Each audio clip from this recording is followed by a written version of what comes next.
talked about it's impressive the leverage that Apple has in this space, but it's also not nuts that OpenAI is going for this deal. Like they are going to be, they're basically cementing their position, as I mentioned, as like the Kleenex of chat, right? It's a very powerful position to be.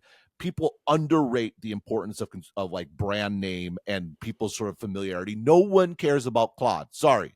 No one even knows what Claude is. If I walk down 100 people on the street and said, what do you think about Claude? I'll get one or two. If I said, ChatGPT, I know what it is. Everyone now has an opinion.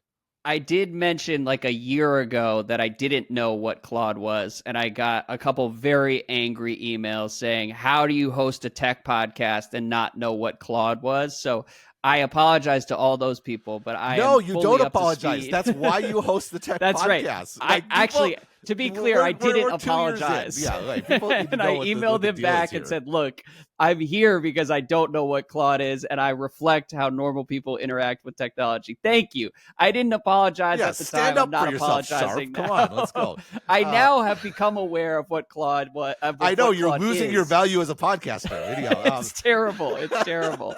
But no, the point is well taken. The other question I have on the OpenAI side is, do they have any other option at this point? Is this a reflection of their weakness in the marketplace, that this is the only path forward if they want to become it's not the only path consumer-facing chatbot? Well, they could keep doing what they're doing. I mean, they're they have the most consumer mindshare. They have the most developer mindshare. Like they are not in a terrible position. I think they're in a worse position than when it was thought that they were miles ahead and no one would catch up. This last year has been problematic for them in that lots of people have caught up. Right now, do they relative still have to the nirvana that they experienced like a year and a half ago? Right. Life has gotten more complicated. It has gotten more complicated, right? It is a problem. Like Claude is a problem for them, even if Claude is a doomed enterprise, right? Until Amazon buys them, which they probably clearly need to do. So I like it for OpenAI. I'm going to be honest. Like, and I think there's a bit where it's a crazy gamble. Like, what if they have like billions of users using it all the time and never signing up and paying? Right. Well, then Microsoft is going to help figure it out because Microsoft still needs OpenAI. Now, I think Microsoft is working to not need OpenAI with the whole sort of inflection purchase and trying to build their own models. But for now, they do. They have built their whole company around this. Their valuation is dependent on it. Right now, Apple, they say they're going to get Gemini. They say they're going to get Anthropic. For now, Apple needs OpenAI. OpenAI has, like, there's a bit where with the bank, that's saying, right? If I borrow $1 million from the bank owns me. If I borrow $1 billion from the bank, I own the bank, right? Like, because like when you have that sort of, there's a bit where OpenAI has temporary, probably in the long run of time, but for now, they have a massive amount of leverage on both Microsoft and Apple.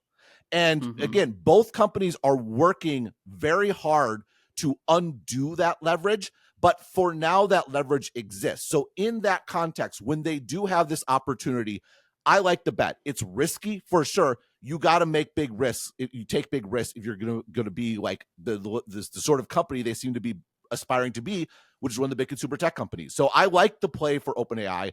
I think people are surprised that they would willingly commoditize themselves in sort of the long run. But I think they're underestimating the extent to which they are acquiring leverage in the short run, with the idea being they get to a size and stature and power that it no longer matters. Right. Well, and aren't they just reckoning with reality in terms of commodification? And saying, I think so. If that's the case, then let's do X here. I think it's an admission that like we're not going to be so much better than everyone else that we will have a gravitational effect. The bit I put earlier, it's probably not going to be people bringing their data to the AI. The AI needs to go to the data. Now, in this case, again, they're not going to the iPhone data. You know, Elon Musk aside, we already talked about it last week. There is no deep-rooted integration. None of your personal data is going to OpenAI. It continues to be stunning how many people have gotten that basic fact wrong. I mean, you talk about the ability for misinformation to circulate. You're in Washington, D.C. I saw a political ad last night that was so dishonest. I think you would probably be used to this, but yes. It's a very basic detail that was made clear in the... You didn't even really have to watch the whole thing. You could just watch the 2 minutes on OpenAI. It's very clear clear that they're not going to have deep OS integration. But what I don't know. What I would impress upon you and all our listeners is look at the way in which people are purposely misunderstanding this deal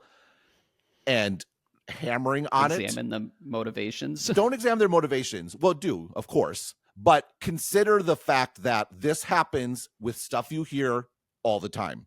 And like the level of disgust and cynicism that people in our audience probably have to the folks that are peddling this, just completely misrepresenting this deal. Listen, that's probably happening with lots of stuff. You started off the podcast saying we're descending into summer. The wheels are down. We're about to land the plane. I am not planning. Sorry, I turned on the afterburners and we're in November 2024. Get ready. Yeah, 3-month bout of cynicism ahead of me here. All right, let's move on.